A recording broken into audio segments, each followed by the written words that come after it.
Le plus beau paysage du Rwanda fait partie des plus belles choses que les visiteurs, les spectateurs et les touristes adorent pendant la tour du Rwanda. Pour mieux découvrir ce pays appelé comme une mamie colline, il faut déguster au repas local.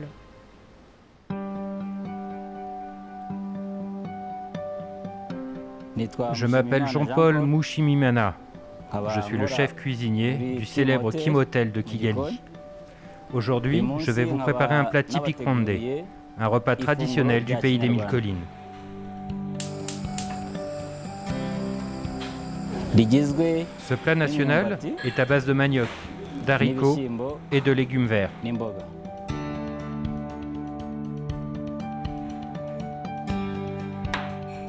Je commence par couper le manioc en morceaux de taille moyenne.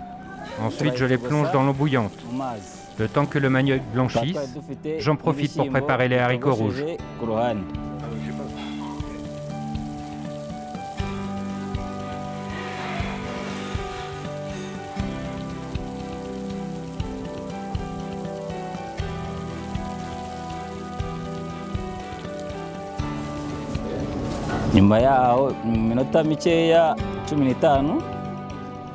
Après 15 minutes de cuisson, je rajoute les haricots dans mon eau de cuisson avec le manioc. J'enlève un peu d'eau et je mélange le tout. On assaisonne, sel, poivre et on laisse réduire la préparation.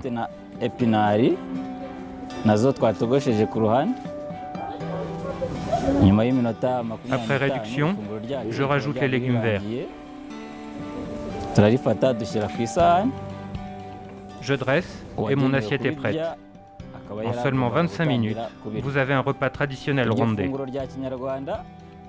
En accompagnement, je sers un verre de lait frais. Le lait se marie très bien avec ce plat. C'est prêt pour la dégustation.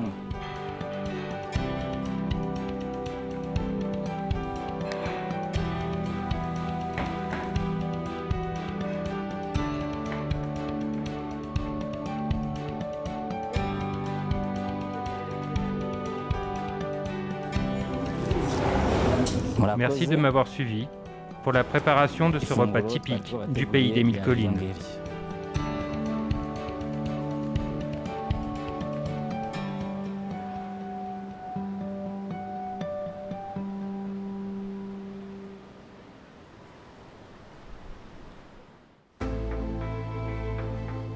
Sous le climat mitigé entre pluie et soleil, les coureurs s'apprêtent à commencer la troisième étape du Tour du Rwanda 2021. Certaines équipes s'organisent pour relever le défi de la plus longue étape, Nyanza-Gicumbi. Distance totale, 171,6 km, 6 cols et 2 sprints intermédiaires.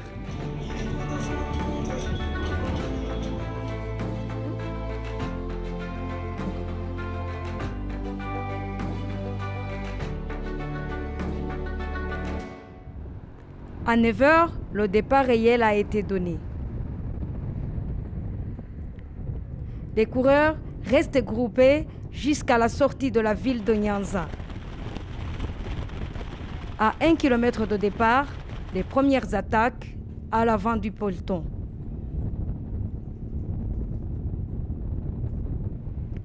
À 16 km de départ, 4 coureurs se sont en fait dégagés. Ils forment la première véritable échappée du jour. Le vainqueur de la deuxième étape, Alan Boilon, reste dans le peloton.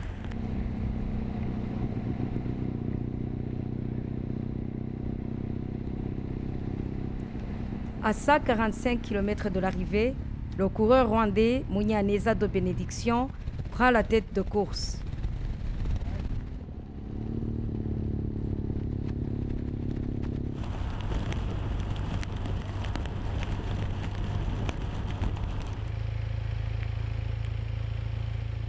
Tout en suivant Munyaneza, le peloton se scinde en deux.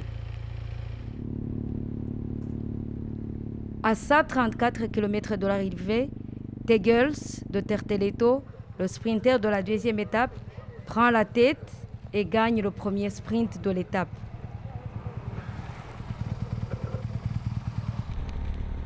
À 128 km de l'arrivée, 3 coureurs rejoignent Tegels. Il s'agit de Gauthier du BNB, Goitom Thomas l'Érythréen et Biuku Senge le Rwandais de l'équipe de bénédiction. Ils sont désormais 4 en tête avec 20 secondes d'avance sur le peloton. Ces coureurs restent leaders de la course et le peloton les suivent de derrière.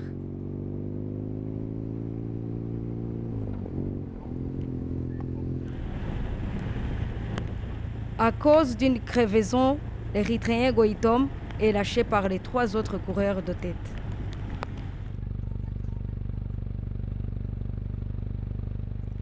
À 120 km de l'arrivée, Biuku Senge, Tegels et Gauthier maintiennent la tête de course avec un écart de 55 secondes. Le peloton essaie de rattraper les 3 leaders.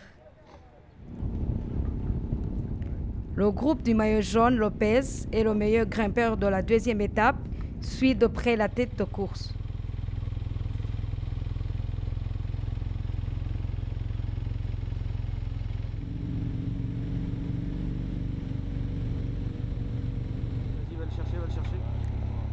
À 81 km de l'arrivée, les 3 coureurs se disputent le 3e sommet de l'étape, un sommet de catégorie 1 à Kanyinya.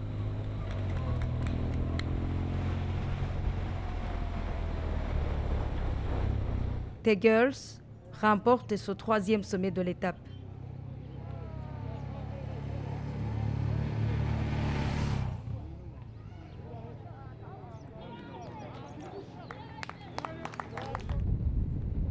Le peloton, y compris le maillot jaune, est étiré et ne laisse personne s'échapper. Les 3 coureurs de tête collaborent parfaitement et restent ensemble. Le peloton se réveille et reprend un peu de temps sur les 3 fugitifs.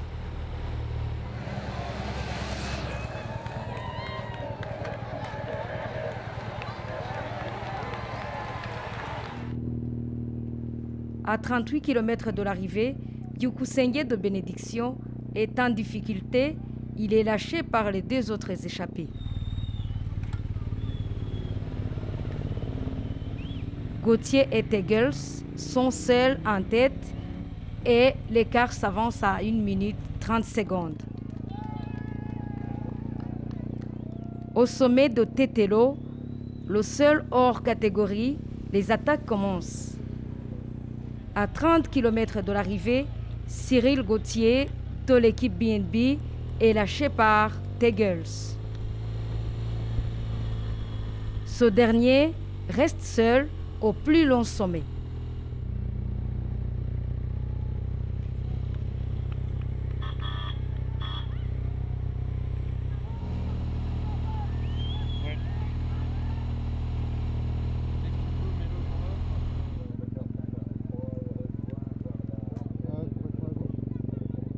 Gauthier est repris par les attaques du peloton.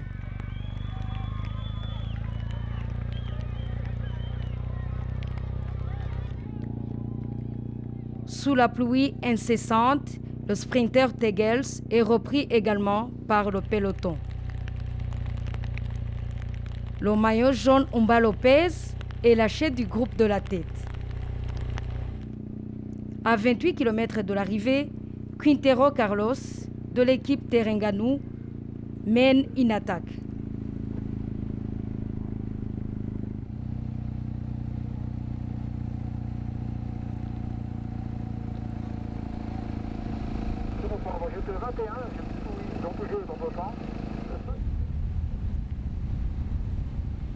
Le Colombien possède 15 secondes d'avance jusqu'à l'avant-dernier sommet de l'étape et l'emporte. Notons également que ce coureur colombien a déjà participé 2 fois au Giro d'Italia.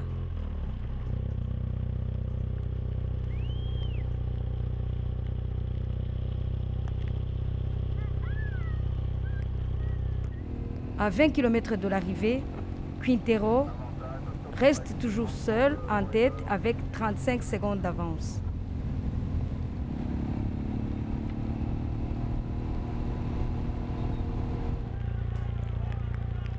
Le peloton s'avance sur le leader Quintero. Mais le Colombien ne lâche rien et s'avance vers Gichumbi, l'arrivée de l'étape 3.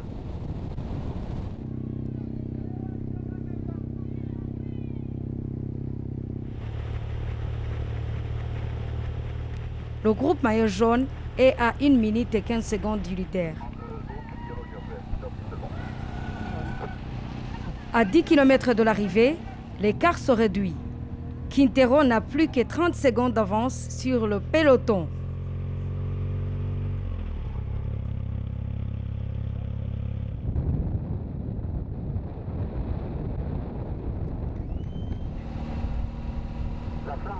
À l'entrée du dernier kilomètre, Quintero y monte tout seul.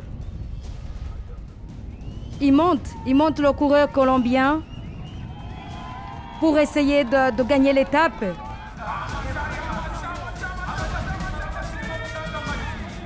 Aux 200 derniers mètres de l'arrivée, Quintero résiste bien, croyant qu'il allait gagner cette étape. Et le jeune Français Alain Boileau de l'équipe BNB s'impose à nouveau et remporte l'étape.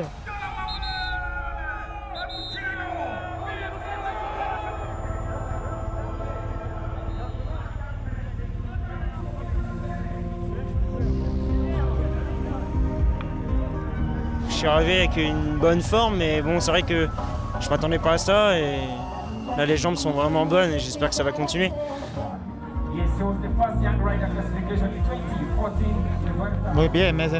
Je me sens bien, le travail d'équipe a été parfait. Je suis vraiment content de représenter mon équipe en Afrique. Au classement général, Brian Sanchez reprend le maillot jaune en 10 h 5 minutes et 2 secondes. Il est suivi par Alex Owen et Quentin Pacher.